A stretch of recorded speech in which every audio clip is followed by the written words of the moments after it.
கர்த்தருடைய பரிசுத்தம் உள்ள நாமம் மயப்படுவதாக. நல்லா இருக்கீங்களா? இந்த நாளிலும் உங்களை பார்க்கல ரொம்ப சந்தோஷம். ஒரு குறிப்பிட்ட காரியத்தை எல்லாரும் பேச தயங்குற ஒரு விஷயம், இதெல்லாம் எப்படா பேசுறது அப்படின்னு நிறைய பேர் நினைக்கிற ஒரு விஷயத்தை தான் நான் உங்களோடு பேச விரும்புகிறேன்.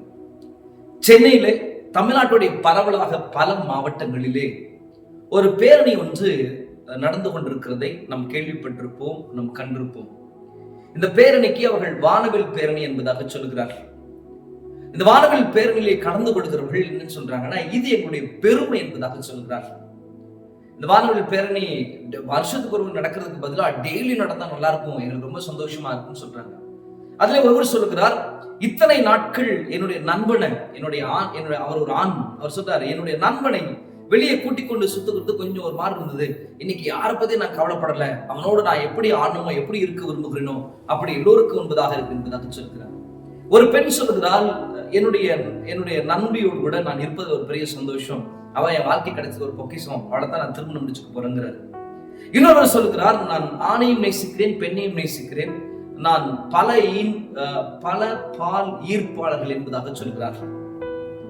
இந்த செய்திகள் எல்லாம் கேட்கும் போது ஒரு நாள் மேலை நாடுகளை பார்த்த ஒரு விஷயம், இன்றைக்கு நம்முடைய நாடுகளிலே நாம் இருக்கிற இடங்களிலே இவெல்லாம் வந்திருக்கிறத பார்க்கும்போது இதை குறித்து பேசணும்னு நினைச்சேன். அதுக்காக தான் இந்த வீடியோக்கு வந்தேன். இந்த வீடியோ பேசும்போது நம்மள சொல்லுவாங்க, பூமரன்களே நாட்கள் எல்லாம் கடந்துருச்சு, இப்ப போய் இவர் இதெல்லாம் பேசுறாரு. வேதாகமம் ஆதியாகமத்தின் புஸ்தகம் 18ஆம் அதிகாரம் 20ஆம் வசனத்துல, பின்பு கர்த்தர் சோதோம் கொமோராவினுடைய கூக்குரல் பெரிதாக இருப்பதினாலும் அவர்களின் பாவம் மிக கொடிதாக இருப்பதினாலும் என்று கர்த்தருடைய வேதம் சொல்கிறது. அப்ப சோதோம் கொமோராவுக்குள் இருந்த ஒரு பெரிய பாவம் என்னன்னா, ஓரின சேர்க்கை பாவம் அந்த பட்டணத்துக்குள்ள இருந்தது. ஆணோடு ஆணை விரும்பினார்கள், பெண்ணை விரும்பினார்கள். அப்போ இந்த பாவத்தை தேவன் கண்டித்து அவர்களை அழிக்கும்படி தேவன் விரும்பினார். அருமையான தேவனுடைய பிள்ளைகளே, ஆண்டவர் ஆதாமை உருவாக்குகிற போது ஆதாமுக்கு ஏற்ற துணையாக தேவன் ஏவாளை உருவாக்கினார். அப்ப தேவ திட்டம் என்னன்னா, ஆதாமுக்கு ஏற்றது ஏவாள் என்பதுதான் தேவ திட்டம்.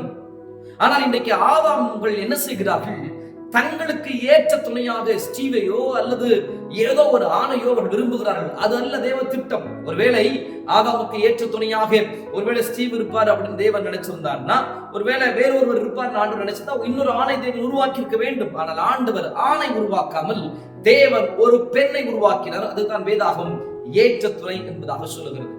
தேவ திட்டம் என்ன? ஆணும் பெண்ணுமாக தேவன் அவர்களை உருவாக்கினார்.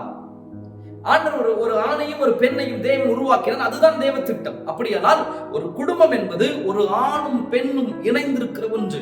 ஆண்டவர் அதைத்தான் அப்படித்தான் உருவாக்கினார். அது அவர்களை ஏதேன் என்கிற இடத்துக்குள்ளே ஆண்டவர் வைத்தார். ஏதேன் என்பதற்கு சந்தோஷம் என்பது அர்த்தமாகும். மகிழ்ச்சி என்கிற இடத்துக்குள்ளே அவர்கள் வைத்தார். அப்படியானால் ஒரு ஆணும் ஒரு பெண்ணும் இருப்பதுதான் சந்தோஷமான ஒரு குடும்ப ஜீவியம். ஆனால் இந்நாட்களிலே இதை அவர்கள் தங்களுக்கு பெருமையாக எண்ணிக்கொள்கிறார்கள். அவர்கள் கர்த்தருடைய வேதம் இந்த பாவத்துக்கு எதிராக இருக்கிறதை காண்கிறோம். ஆண்டவர் இந்த பாவத்தை கண்டிக்கிறார். அப்போஸ்தலனாகிய பவுல் சொல்லுகிற போது, சுய புணர்ச்சிக்காரனாவது ஆண் புணர்ச்சிக்காரனாவது தேவனுடைய ராஜ்யத்தில் பிரவேசிக்கிறது கூடாத காரியம் என்பதாக சொல்லுகிறார். நீங்கள் வெளிப்படுத்துற விசேஷம் 22ஆம் அதிகாரம் 21ஆம் அதிகாரம் தொடர்ந்து இருக்கிற வசனங்களை வாசித்து பார்த்தால், யாரெல்லாம் பரலோக ராஜ்யத்துக்குள்ளே பிரவேசிக்க முடியாது என்று சொல்லுகிற போது ஆணுடைய வசனம் சொல்கிறது, ஆண் புணர்ச்சிக்காரன் தேவனுடைய ராஜ்யத்துக்குள்ளே பிரவேசிக்க முடியாது. இவ்வளோ நீங்க இதா பேசுறீங்களே அப்படின்னா, ஆம், ஆண்டவர் பாவியை நேசிக்கிறார், பாவத்தை அருவருக்கிறார். விசேஷமாய் இந்த பாவம் எந்த ரூபத்தில் இருந்தாலும் கர்த்தரை அருவருக்கிறார். சமீப நாட்களிலே பரவலாக பல இடங்களிலே இந்த பாவம் வேக வேகமாய் பரவிக்கொண்டு வருகிறதை காண்கிறோம். சிறு சிறு பிள்ளைகள் இந்த பாவத்துக்கு ஆட்படுகிறதை காண்கிறோம். சின்ன சின்ன பசங்களை இவ்விதமான தவறான பாதைகளுக்குள்ளே அநேகர் மூத்த வயதில் நடத்துகிறதை காண்கிறோம். முன்னாடி பெண் பிள்ளைகளுக்கு பாதுகாப்பு இல்லை நினைச்ச ஒரு இடத்துக்குள்ளே இன்னைக்கு ஆண் பிள்ளைகளும் இவ்விதமான பாவங்களுக்கு உட்படுத்தப்படுகிறதை காண்கிறோம். சிறு வயதிலே இவர்கள் இவ்விதமான பாவங்களுக்கு உட்படுத்தப்படுகிறார். அப்படியானால் இந்த ஓரின சேர்க்கையினுடைய பாவத்தை கர்த்தர் இருக்கிறார். நீங்க சொல்லலாம், இந்த பேரணியை துவக்கி வைக்கிறதுக்கு பெரிய சினிமா பிரபலங்கள் வருகிறார்கள், பெரிய பெரிய அரசியல் தலைவர்கள் வருகிறார்கள், பல புகழ்பெற்ற மனிதர்கள் வருகிறார்கள், அவர்கள் அதை அங்கீகரிக்கிறார்களே, பெரிய மனிதர்கள் அங்கீகரிக்கிறார் என்பதற்காக அது அங்கீகரிக்கப்பட்டதல்ல. வேதாகமும் அதற்கான அங்கீகாரத்தை கொடுக்கவில்லை. ஒருவேளை நீங்க சொல்லலாம், வேதாகமத்தினுடைய அங்கீகாரம் எங்களுக்கு தேவையில்லை, எங்களுக்கு என்ன பிடிச்சிருக்கோ நாங்கள் அவர்கள் சொல்லுகிறார்கள், இது என்னுடைய வாழ்க்கை, என் இஷ்டம், என் உடல், என் உரிமை என்பதாக சொல்கிறார்கள். கர்த்தருடைய பிள்ளைகளே, வேதாகமம் கட்டுப்பாடு இல்லாத ஒரு வாழ்வை அருவருக்கிறது. வேதாகமம் கட்டுப்பாடு இல்லாத ஒரு வாழ்வுக்கு விரோதமாக வேதாகமம் எதிர்த்து நிற்கிறது. அப்படியானால் ஆண் ஆணோடும் பெண் பெண்ணோடு கூட வாழ்கிறது அல்ல தேவ திட்டம். ஆண்டவர் இந்த பாவத்திற்கு எதிர்த்து நிற்கிறார். கவனிச்சு பாருங்க, பிசாசுடைய தந்திரம் பாருங்க. இனிமே நான் பூமியை அழிக்க மாட்டேன் என்று சொல்லி நோவாவுக்கு வானவில்லை கர்த்தர் அடையாளமாக வைத்தால், அழிக்க மாட்டேன்னு சொன்ன வானவில்லை அழிவு உண்டாக்குறவர்கள் தங்களுடைய அடையாளமாக வைத்துக் கொண்டார்கள். அப்ப இந்த பாவங்கள் எல்லாவற்றையும் கர்த்தர் இருக்கிற இதற்கு ஒரே ஒரு காரியம் என்ன? நான் இந்த பாவத்துக்குள் இருக்கிற, ஒருவேளை இதை கவனிக்கிற நீங்கள் உங்களுக்குள்ளே இந்த பாவம் காணப்படலாம். இதை கவனிக்கிற உங்கள் எல்லைகளுக்குள்ளே இந்த பாவத்துக்குள்ளே உட்பட்டு இருக்கலாம். நான் உங்களுக்கு சொல்கிறேன், இயேசு உங்களை நேசிக்கிறார். இந்த பாவத்தை விட்டு வெளியே வருகிறதற்கான ஒரு சூழ்நிலையை ஆண்டவர் உங்களுக்கு ஏற்படுத்தி கொடுப்பாராக. ஆம், அவர் உங்களை நேசிக்கிற ஆண்டவர். இந்த பாவத்தில் இருக்கிறவனுக்குள்ள ஒரு குற்ற மனசாட்சி உள்ள இருக்கும். நம்ம இப்படி பாவம் பண்ணிட்டுமே அப்படிங்கிற ஒரு குற்ற மனசாட்சி இருக்கும். வேதம் சொல்லுகிறது, எந்த மனிதனையும் தன்னிடத்தில் ஏற்றுக்கொள்கிற ஆண்டவர். ஆனா ஒண்ணே ஒண்ணு, உங்க இருதயத்தை இயேசுவுக்கு நேரா கொடுங்க. ஆண்டவரே, இந்த பாவம் என் எல்லைக்குள்ள இருக்கு, இதை விட்டு என்னை வெளியே வாங்கன்னு கேளுங்க. ஆண்டவரே, இந்த பாவத்துக்குள்ள நான் இருக்க விரும்பல, என்னை மாற்றுங்கன்னு கேளுங்க. நீங்க கேட்டா ஆண்டவருடைய பாவங்களை மன்னிக்கிற ஆண்டவர். வேதம் சொல்லுகிறது, உங்கள் பாவங்கள் சிவேர் இருந்தாலும் நான் அவற்றை உறைந்த பனியை போல மாற்றும் என்று சொல்றார். அப்படியான என்ன? தேவன் பாவத்திலிருந்து நம்மை கழுவும்படி விரும்புகிறார். கல்வாரி சிலுவையிலே இயேசு கிறிஸ்து தன் சொந்த ரத்தத்தை சிந்த காரணம் என்னவென்றால், நாம் இப்படிப்பட்ட பாவ உணர்வுகளிலிருந்து வெளியே வர ஆண்டவர் விரும்புகிறார். ஒருவேளை இதுவரைக்கும் போனது போகட்டும், இனிமே ஒரு புதிய வாழ்வை துவங்குங்கள். ஆண்டவர் இன்னைக்கு உங்களோடு கூட பேசுகிறார். இது உங்களுக்கான கர்த்தருடைய வார்த்தை. ஒருவேளை நாம செய்யக்கூடிய இந்த பாவத்தை மனிதர்கள் கவனிக்காமல் இருக்கலாம், நாம செய்கிற இந்த பாவத்தை மனிதர்களுக்கு தெரியாமல் இருக்கலாம். ஆனால் வானத்தை பூமி உண்டாக்கின ஆண்டவர் இந்த பாவத்தை ஆண்டவர் கண்டித்து உணர்த்துகிறார்.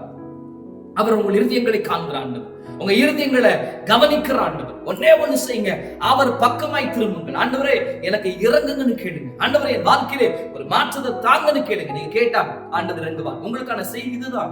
அதே நேரத்தில் கர்த்தருடைய பிள்ளைகளாகிய நாம இதற்காக நம்ம ஜெபிக்க வேண்டும். வரும் நாட்களிலே ஒருவேளை நம்முடைய பிள்ளைகள் இப்படிப்பட்ட பாவங்களுக்குள்ளே சிக்கிக் கொள்கிறதற்கு ஏதுவான ஒன்றாக மாறிவிடும். பல பிரபலமான மனிதர்கள், பிரபலமான நபர்களுடைய பிள்ளைகள் இவ்விதமான பாவங்களுக்குள்ள இருக்கிற செய்திகளை நம்ம கேள்விப்படுறோம். அப்படின்னா ஆண்டவர் இந்நாட்களிலே இதை நீக்க மற உலகம் எங்கிலும் இருந்து அவர் மாற்ற விரும்புகிறார். ஆனால் ஆண்டவர் சொல்றாரு, நோவாவின் நாட்களில் நடந்ததை போல, லோத்தின் நாட்களில் நடந்ததை போல மனுஷகுமாரனுடைய நாட்களில் நடக்கும் என்று கர்த்தர் சொன்னார் இல்லையா? அதெல்லாம் நடக்கிறதான் பார்ப்போம். அப்ப நம்ம செய்ய வேண்டிய காரியம் என்ன? நாம் இதற்கு விரோதமாக எதிர்குரல் எழுப்ப ஆண்டவர் விரும்புகிறார்.